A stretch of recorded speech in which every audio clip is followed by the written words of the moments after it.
You and your crew have successfully made landfall onto the surface of a nearby asteroid out in the depths of astral space. It is your mission to scout out this rock and see if you can locate any valuable materials that may be lurking just below the surface. This asteroid stuck out to you in particular, as your crew are able to pick up on very trace signs of life, a good indicator that there is more to this place than meets the eye. Following landfall, you leave the safety of your ship, scanning and tracking for anything and everything that could earn you a rather lucrative payday. Thoughts of glory swirl around in your mind. Thoughts of rare, astral drift metal, psychic memories of long-lost treasures, and perhaps even the remains of crashed, spell-jamming ships, and the hauls they once carried. It's around the 4th mile when you clock the sudden appearance of a roiling astral storm closing in rapidly from the east.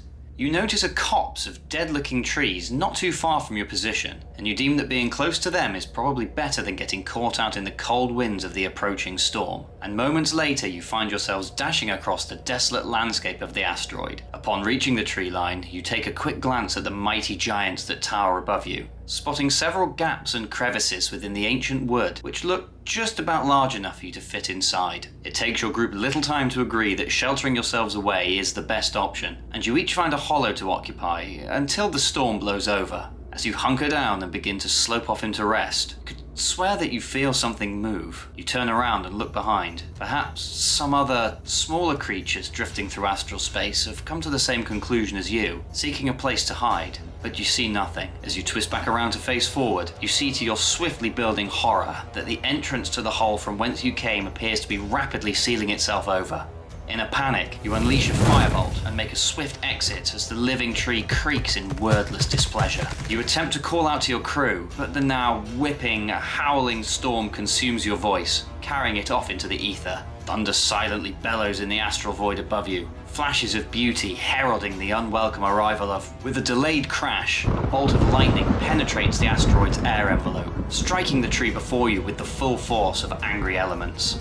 To your dismay, the gargantuan plant seems completely unfazed, and you look on as the energized charge runs its course through the tree's branches, flickers of blue and white energy dissipating into the twisted bark. This is swiftly followed by a collective scream, carried towards you by the winds, and you realize that the bolt has been channeled further into the tree, likely targeting your crew who are still trapped within. With this, the ground begins to tremble, the Yggdrasti's coiled roots shifting themselves from the bedrock beneath. It turns to face you with an unnerving level of accuracy, its branches undulating menacingly in your direction as the thing begins to lurch toward you in a manner that can only be described as horrendously preposterous. With the thundercloud above your head looking primed to fire off another galvanic bolt, it's time to roll initiative. And with initiative rolled, it's time to dive into the lore and learn a little bit more about just what the Yggdrasti really is, and if I'm even saying it right. As described on page 13 of the Monstrous Compendium Volume 1, Spelljammer creatures, thought to be cast-off splinters of Yggdrasil, the World Tree, Yggdrasti look like gigantic dead trees covered with barnacles. They fly through wild space and the Astral Sea with their topmost branches leading the way and their withered roots trailing behind them. Each one has its own gravity plane and air envelope. Creatures sometimes try to hitch a ride on an Yggdrasti to take advantage of its air envelope. A typical Yggdrasti specimen has cavities inside its trunk in which medium or smaller creatures can lurk. Yggdrasti attack any settlements or spelljamming ships they come across without provocation. By using a speak with plant spell or similar magic, someone might be able to convince an Yggdrasti to break off its attack, but the monster's innate hatred of other living things is extremely difficult for it to suppress. Yggdrasti sometimes make landfall and disguise themselves as ordinary trees, burying their roots in the ground to pull off the deception. They can uproot themselves at any time and use their roots to shamble awkwardly across the ground, but flying is their preferred mode of travel. Now, while the Yggdrasti may appear as nothing more than a decrepit old tree at first glance, it can certainly give an adventuring party a run for their loot, especially if they are caught off guard by this sly shrub's deceptive strategies.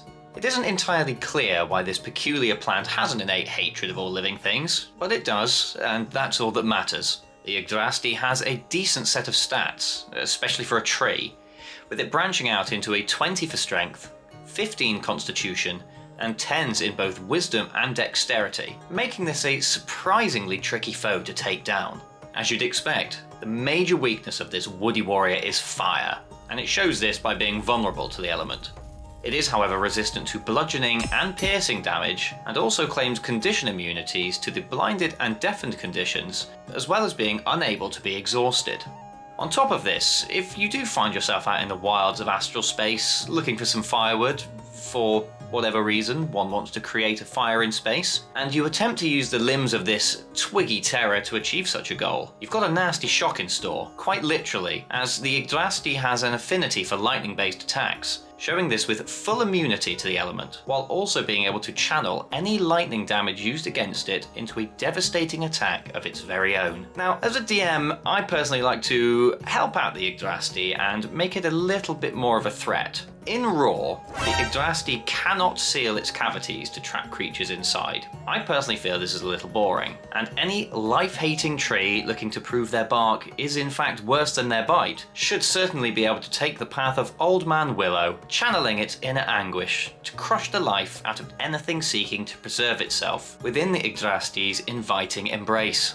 This is terrible news for anyone being grappled by the creature's cavities ability, as all lightning damage taken is divided evenly amongst those being grappled, turning the Yggdrasti into some kind of electrically fueled woody microwave. Now, for the purpose of using an Yggdrasti in your games, it does have multi-attack, and it states the Yggdrasti makes 2 root attacks and uses lightning discharge if available. Now, the root attack is a potent +8 to hit, 20-foot reach, single target attack. It deals bludgeoning damage, and if the target is a creature, it is grappled with an escape DC of 15. The Yggdrasti has 4 roots, 1 of each can grapple 1 target. This can be a serious problem for a group of adventurers, especially if all of you get caught up in the roots. And as for the lightning discharge itself, it can do this 3 times a day, with the stat block coming in as follows. The Yggdrasti shoots lightning at one creature within 120 feet of itself. The target must make a DC 13 dexterity saving throw, taking 31 or 78 lightning damage on a failed save, or half as much on a successful one. These attacks are fairly strong, and coupled with the fact that your entire group could be grappled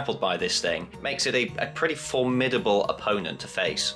The Yggdrasti also benefits from 120 feet of blind sight, meaning that it can keep some kind of awareness focused on you and your group, no matter where you are within that range. That may not sound like a lot of fun, but there's more to come. Arguably, the most terrifying thing about this shambling spruce is that it can, in fact, move, and pretty fast too. It has a base speed of 30 feet, so can catch up with most creatures fairly easily. But the cherry on top of this grabby, electrifying cake is that it also has a 60 feet fly speed. Just imagine the shock on your party's faces as they beat a hasty retreat, only for the Yggdrasti to recoil its roots and begin to fly at them with a pace that outspeeds a running Tyrannosaurus Rex.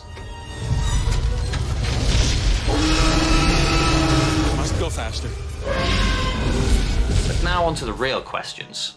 Why might your group of intrepid Astral Sea traversing players encounter Yggdrasti in the first place? Well, these things have the habit of popping up every now and then, simply flying around in the void of space, looking for their next meal. Perhaps, as in this video's introductory tale, your party stumble across one while seeking shelter from an astral storm, and fail to notice that the Yggdrasti is alive until it's too late. A spacefaring Yggdrasti could happen across the party's spelljamming ship, assaulting the vessel in an attempt to remove yet more disgusting meat-based morsels from its domain. Or maybe a group of these things have unionized, going full Ent, and are looking to remove a nearby settlement from existence in the name of plants everywhere. Regardless of how you choose to rope the Yggdrasti into your games, these guys make for interesting encounters, with a set of peculiar abilities, resistances and immunities, solid stats, and the ability to disguise themselves as normal trees. The Yggdrasti is a truly unique monster that is well worth considering for your games. This creature also doesn't have to be limited to the Astral Sea biome.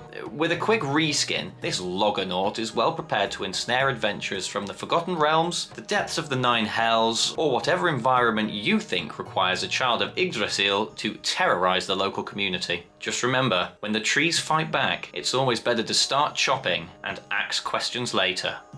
And that will about bring us to the end of this video. As always, I've dropped some timestamps in the video below so that you can navigate to the parts that you found most useful. Thank you very much for watching. I really do appreciate you joining me on this journey. And if you did like what you saw, then please consider dropping a like on the video and subscribing to the channel. If you enjoyed learning about the shambling Yggdrasti, then perhaps an Astral Dreadnought creature feature is next on your list. Or maybe you'd like to hear my take on how to make boss combat more interesting and engaging in Dungeons & Dragons.